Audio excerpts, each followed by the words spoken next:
আগামী 12 ফেব্রুয়ারি অনুষ্ঠিত হতে যাচ্ছে জাতীয় সংসদ নির্বাচন ও গণভোট। দেশের ইতিহাসে এবারই প্রথম একই দিনে হবে সংসদ নির্বাচন ও গণভোট। জাতীয় নির্বাচন হবে আগামী 5 বছরের জন্য, আর গণভোট হবে 100 বছরের জন্য।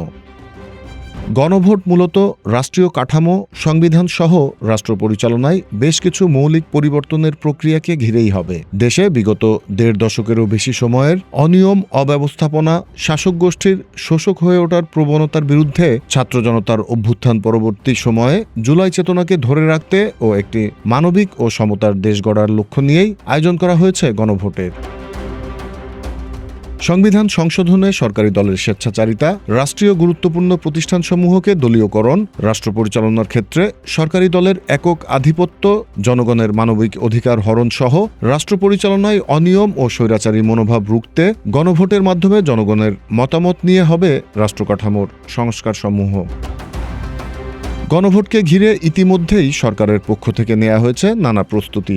দেশবাসীকে গণভোট সম্পর্কে ধারণা দিতে ইতিমধ্যেই শুরু হয়েছে প্রচারণা। 8 বিভাগের জন্য তৈরি করা হয়েছে গণভোটের থিম সং। এখানে কি চলে গাড়ি ঘোড়া পেছনে, দেয়ালে তাকাই দেখি নতুন একটা সিজনে, এরা তারা বাঁচাতে আসে না কেউ বাঁচাতে, খাওয়া পাচ্ছি কেন গোপনে, চারদিকে সবাই যেন উপকৃত প্রমাণে আসে দুটি পাতি জিভাতে, আসতে সবাই যেন একটা পিভাতে, সবাই পেলে তা ধরে ঘুষ দায় আসে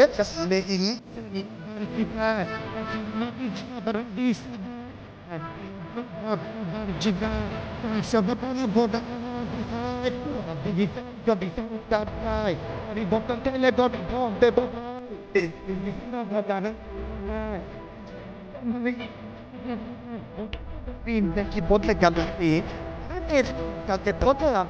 গণভোটের দিন 4টি বিষয়ের উপর একটিমাত্র প্রশ্ন থাকবে, যেখানে হ্যাঁ বা না ভোট দিয়ে সাধারণ মানুষ তাদের মতামত জানাবেন।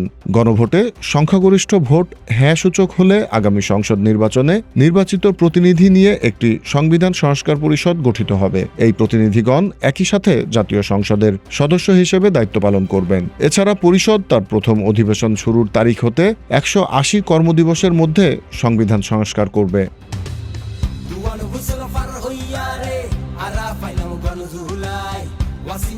শান্ত জান দিয়ে দেশর লাই নোয়া সাহস লইয়া রে বেগুন হতিয়ায় বহুত বছর বাদে এসে ফেরো আর অমর অধিকার ও মা হরল হলিত তুমি ঘের পুণ্যনি তোমারা আইয়ের গণভোট আনতে নির্বাচন পরিবর্তন নাই হাদন দেশ সাবি বুঝিলন দেশের মালিক জনগণ। Z news, Dhaka.